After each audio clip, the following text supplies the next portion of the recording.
Welcome back to the channel, guys. This is the second part in our 6-part series about buying a home in North Carolina. Now, if you missed the first part, I'm going to link it right up here. If you can't wait for the rest of the series, my information's down below, and I look forward to speaking with you about your home search or your home sale, either one. So this is step 2 in the process, and that is finding a local advisor. I'm not going to say you necessarily need a realtor. There are pros and cons. Obviously, I'm a little biased towards the real estate realtor end of things. But many people just choose to go with a friend or family member, or at least to start off with just a friend or family member. The advantage to using somebody that's quote-unquote not a professional is that they can be completely honest with you. They know your likes and dislikes and the kind of areas you really like to be in and the kind of areas you might want to avoid.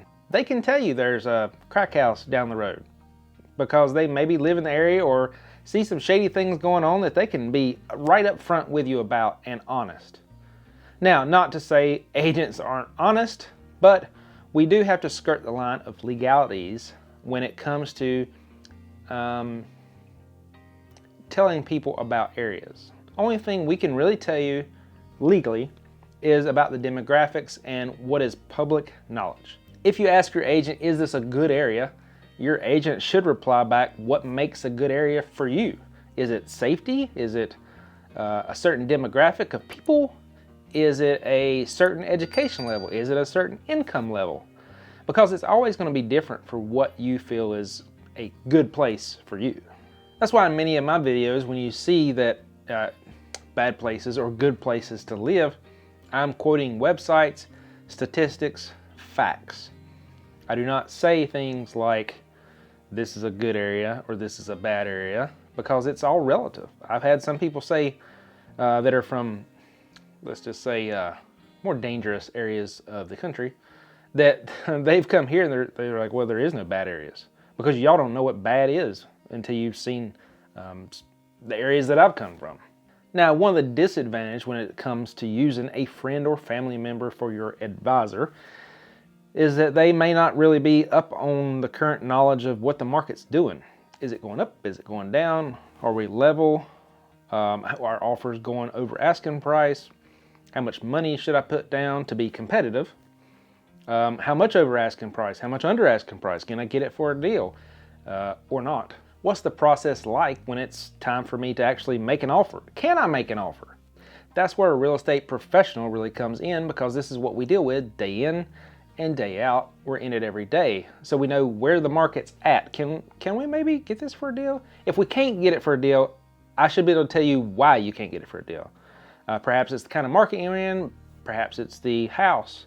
Perhaps you can't even make an offer at all depending on your situation. A real estate advisor should be able to tell you what makes a strong offer that will hopefully get accepted without you overpaying.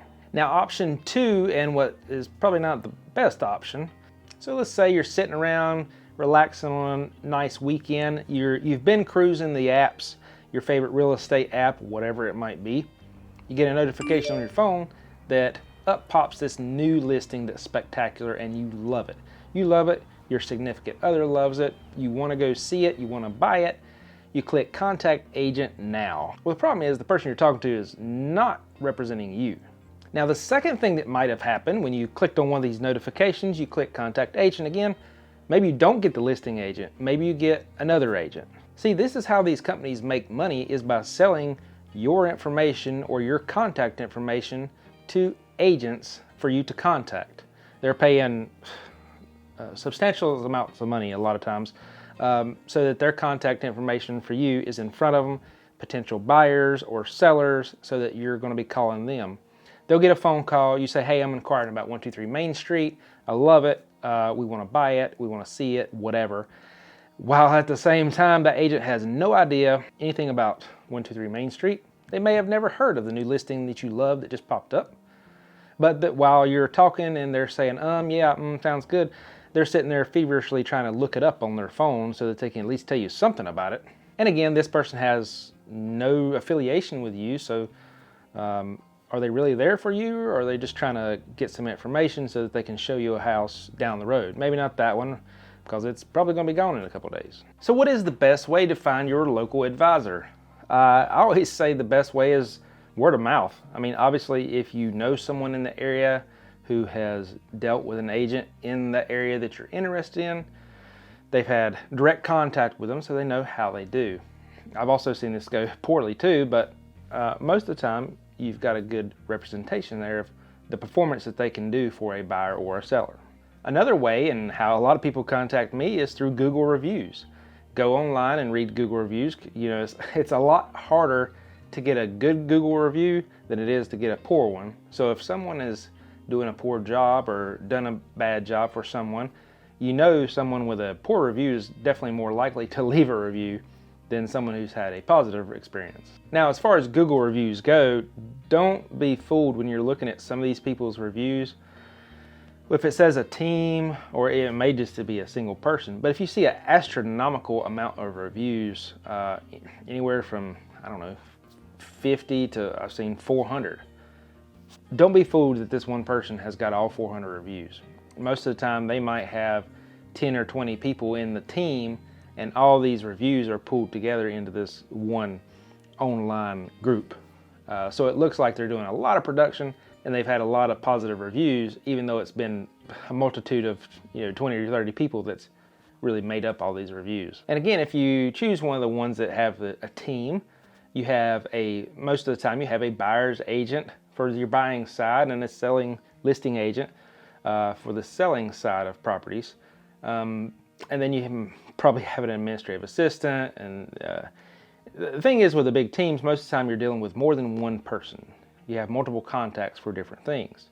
Some people like this because you have a quote-unquote specialist. Now you can also deal with people like me that's a single agent. We do both the buying and the selling.